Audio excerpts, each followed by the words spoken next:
नमस्कार मी अंशुक कष्टणे, तुम्ही पाहत आहात न्यूज डॉट्स. आत्ता मी विमाननगरच्या परिसरामध्ये उभा आहे. विमाननगरची सगळ्यात फेमस स्कूल म्हणजेच द रोझरी स्कूल आणि त्या समोर असलेलं ठिकाण आहे. ह्या ठिकाणी तुम्ही आता माझ्या मागे बघू शकता की कचरा आणि राडारोडा असा सरेआम टाकलेला आहे.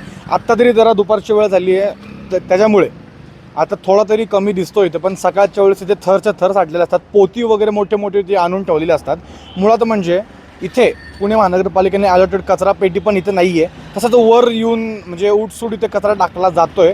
आणि एवढंच नाही तरी ते चपट्या पण दिसत आहेत. चपट्या म्हणजे काय तर दारूच्या बाटल्या, दारूच्या काचेच्या बाटल्या इथे खाली फेकण्यात आलेल्या आहेत. काचा पडलेल्या आहेत, कचरा टाकलेला आहे, राडारोडा टाकलेला आहे. ते ह्याचं एक्झॅक्टली जिथं मी थांबलो त्याच्या एक्झॅक्टली मागं बांधकाम देखील चालू आहे. आणि त्याचंच म्हणजे बऱ्याचशा वेळेस असं होतं की त्याचा देखील जो माल असतो तो देखील इथे बाहेर पडण्यात येतो, टाकण्यात येतो. तो आत्ता तरी आपल्याला इथे दिसत नाही. फक्त एक बंद पडलेली ती एक मशीन आहे जी कन्स्ट्रक्शनला लागलेली असते, ती आत्ता मशीन इथं ठेवलेली आहे. पण हा जो सगळा हा पॅच आहे दिसायला किंवा नॉर्मली जाता येताना ते आपल्याला दिसण्यासाठी कमी दिसतं की अरे एवढाच कचरा आहे.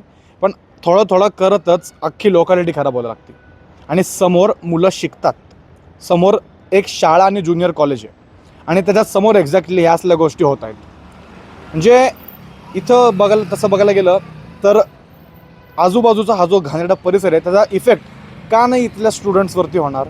म्हणजे समोरनं शाळेतनं बाहेर पडले की समोर त्यांना दिसतं काय तर दारूच्या त्या चपट्या बाटल्या आणि हे घाणेरडा असा राडारोडा. द प्रेस्टिजियस स्कूल ही आपण जर नाव बघितलं तर रोझरी स्कूल, या समोर असला प्रकार उघडे सरेआम चालू आहे. या गोष्टीवरती पुणे महानगरपालिकेने आत्ता तरी दखल घ्यावी. इलेक्शन झालेलं आहेत आत्ता, पण इलेक्शन नंतर तरी आता स्थानिक इकडचे जे नगरसेवक आहेत त्यांचं लक्ष या बारक्या बारक्या गोष्टीवरती का जात नाही आहे हा एक मोठा प्रश्न आहे. म्हणजे इलेक्शनपुरतं जेव्हा मग तुम्ही आश्वासनं देता त्याच्यानंतर आता खरं अंमलबजावणी हे फक्त नगरसेवकापुरतं नाही तर सगळ्यांपुरतं आहे, हे सगळ्यांबद्दल आहे हे. तर आश्वासनं फक्त आश्वासनापुरती न ठेवता त्याची अंमलबजावणी जी आहे ती लवकरात लवकर या ठिकाणी झाली पाहिजे अशी स्थानिक नागरिकांची देखील मागणी आहे.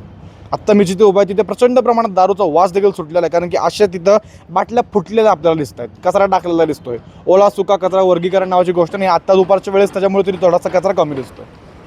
या गोष्टीवर तुम्हाला देखील काय वाटतं, तुमच्याही परिसरामध्ये असा खुलेआम कचरा टाकला जात आहे का? आणि जर टाकला जात असेल तर तुम्ही पुणे महानगरपालिका या गोष्टीची तक्रार केली आहे का?